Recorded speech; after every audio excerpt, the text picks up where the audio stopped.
This blind beggar said, Thou Son of David, have mercy on me. Now, who was this poor little low, wrinkled-armed, ragged beggar sitting against the wall? And so many, probably 3,000 or 4,000 people yelling and screaming and making fun of him, and some hailing him and praising him. He never heard his voice. He couldn't hear his voice. And his mind set on one thing, his head back out in front of the procession, going like this, looking towards Calvary. And as he went on, that little old beggar, they told him, shut up. But that didn't stop him. He screamed much more, Thou Son of David, have mercy on me.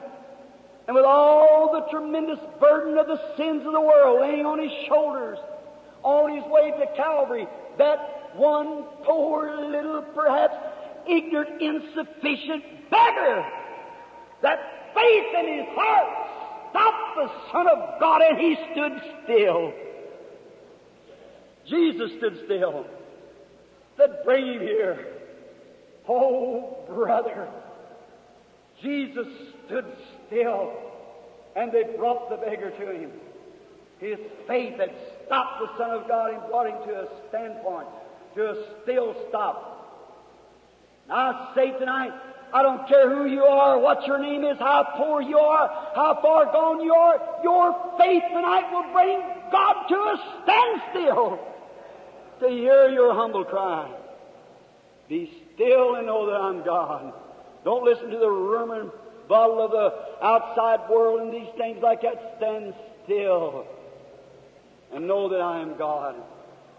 It stopped him. And they brought blind Bartimaeus to him. And he said, what would you that I do? He said, that I might receive my sight. That was the little talk that he wanted with him. He said, thy faith has saved thee. And as the old beggar stood there looking at his hands and procession going on down the street as Jesus went on, he began to see after a bit, and he began screaming, running after him, rejoicing and giving praise to God. Jesus stood still when God was going to do a work. I'm telling you, if there ever was a time, my brother, that the people are to stand still tonight, when one saying, the magazine's writing up, it's fanaticism, it's this, it's devil worship, it's all this, that, other. Stand still!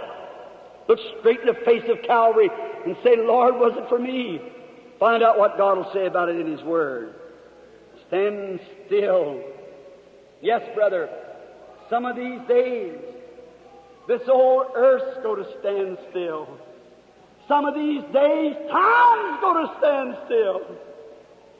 Listen to God speak. You'll stop sometime.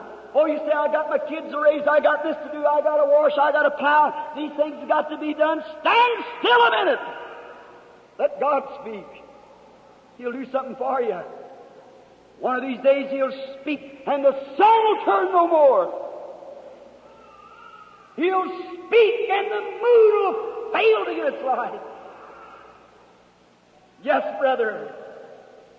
Someday I'm going to preach my last sermon. Someday I'll pray my last prayer. And I'll fold this old Bible for its last time. And every mortal wheel of this body of mine will stand still. But at that time, I'm going over on Zion to live forever with Him. The wheels of mortal life, someday beyond the reach of mortal kin, someday God only knows just where, when the wheels of mortal life shall all stand still, then I shall go to dwell on Zion's hill. I'd rather have it than anything I know.